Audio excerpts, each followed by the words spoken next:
नमस्कार, मैं doctor Jambu Kumar Jain, MBBS MD, MMSc in Endocrinology from Texila American University, postgraduate diploma holder in Diabetes Management and Nephrotic Syndrome Management from London।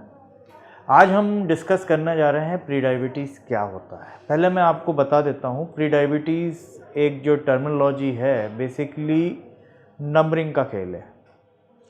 अब अगर आपकी random blood sugar, fasting sugar जिसको हम दो भागों में डिवाइड करते हैं, फास्टिंग ब्लड शुगर खाली पेट की शक्कर और पोस्ट पेरेंडल ब्लड शुगर, अगर आपकी खाली पेट की शुगर 120 से 126 के बीच में रहती है, ये मैं डाटा आपको 2015 का बता रहा हूँ और मेरे हिसाब से मैं उसी डाटा को फॉलो करता हूँ, इसलिए मैं इस वीडियो में आपको वही डाटा बताऊँगा।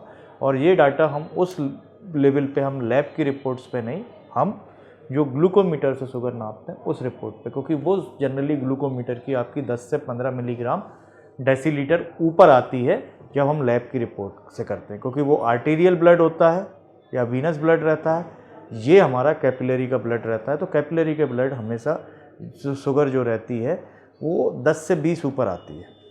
तो जब भी हम फास्टिंग ब्लड शुगर की बात करेंगे, एक नॉर्मल ब्लड शुगर होती है, फास्टिंग मतलब खाली पेट की 120 से कम, और भरे पेट की मतलब खाने के 2 घंटे बाद पोस्ट पेरेंडल ब्लड शुगर 150 से कम।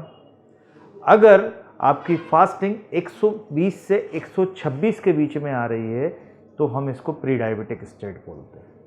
और आपकी पोस्ट पेरेंडल खाना खाने के बाद की शुगर 150 से 200 से कम आ रही है, 150 से ज़्यादा लेकिन 200 से कम, तो हम इसको प्री डायबिटिक स्टेट बोलते हैं। अब बेसिकली ये तो डाटा वाइज आपको प्री डायबिटीज़ आपने समझ ली कैसे होती है। प्री डायबिटीज़ होती क्या है? प्री डायबिटीज़ बेसिकली ये टर्मिनोलॉजी आज से 10-20 साल पहले बहुत ज़्यादा फेमस थी और अभी भी कुछ लोग इसका उपयोग करते हैं, लेकिन अब मैं उसका उपयोग नहीं करता हूँ और हमारी एंडोक्राइन सोसाइटी भी बहुत ज़्यादा इसका यूज़ नहीं करती है। बेसिकली प्री डायबिटीज़ उस कंडीशन को बोलते हैं जिसमें आपकी डायबिटीज़ की आपको शुरुआत हो रही हो। अब भाई जिसमें डायबिटीज़ की शुरुआत हो रही हो तो वो प्री वाला क्या, वो तो डायबिटिक ही हो जाता है। तो हमको प्री डायबिटीज़ में एक चीज़ समझना रहेगा कि ये आपका इंसुलिन की कमी की शुरुआत हो गई है या इंसुलिन का रेजिस्टेंस हो रहा है। अब इसमें सिम्टम्स क्या रहेंगे? इसमें सिम्टम्स, पहला सिम्टम्स चाहे वो प्री डायबिटीज़ हो चाहे वो डायबिटीज़ हो, कमजोरी का आना, कमजोरी का आना, बार बार पेशाब का होना और प्यास लगना, और छोटी छोटी सी बीमारियां होना, जैसे सर्दी खांसी जो पहले आपको नहीं होती थी लेकिन अब आपको कमजोरी आ रही है, आपकी बीमारियों से लड़ने की क्षमता कम हो रही है, तो आपको छोटी छोटी सी बीमारियां होने लगती हैं। सर्दी खांसी बार बार फ्रिक्वेंटली होती है, मर्दाना कमजोरी भी आने लगती है थोड़ी बहुत, मतलब ओवरऑल आपका शरीर कमज़ोर होने लगता है। अगर मैं लैब वाइज देखूँ तो शायद आपका लिपिड प्रोफाइल भी बढ़ने लगता है, कोलेस्ट्रॉल वगैरह।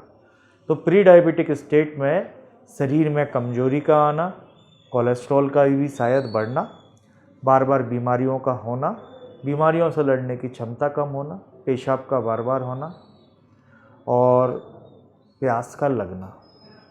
इसमें वजन एकदम अभी कम नहीं होता है। अगर आप इसको लंबे समय तक रखेंगे तो फिर आपको डायबिटीज़ की पूर्णकालिक परेशानियां आपके सामने आने लगेंगी।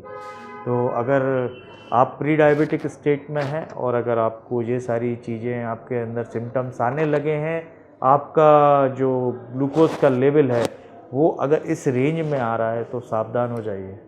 अगर आप सावधान रहेंगे तो आप डायबिटीज़ से लड़ पाएंगे, आप प्री डायबिटीज़ से लड़ पाएंगे। नमस्कार, धन्यवाद। अगर आपको ये वीडियो अच्छा लगा हो तो इसको सब्सक्राइब करिएगा। अगर कोई भी क्वेश्चन हो तो बॉक्स में डालिएगा, मैं आपका जवाब दूँगा।